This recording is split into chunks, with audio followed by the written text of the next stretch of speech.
And this is a topic that I really like to, that I took seriously, and I prepared this lecture. And I was, when Becky and the team gave me the title, my eyes, they were fixating on failing dentition, you know, because this is the topic that we skip.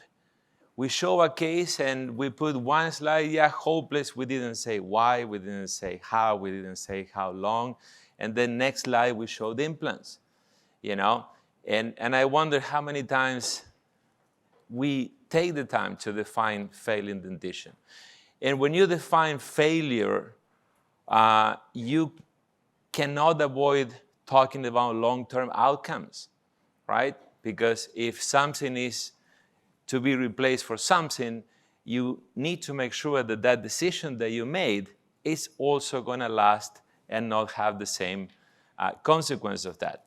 So in that context, I would like to propose that for today's lecture, I want to start by defining the long-term outcome of oral rehabilitation so we understand what we're talking about. I would like to show you quickly, at least in our philosophy, the modern approach to treatment planning, which is something that takes time.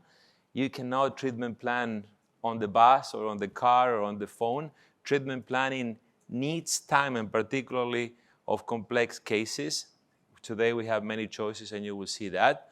And I will show you the bulk of this presentation on the case management of different situations that you may have with cases, and I will finish by the final remarks. So let me show you this case.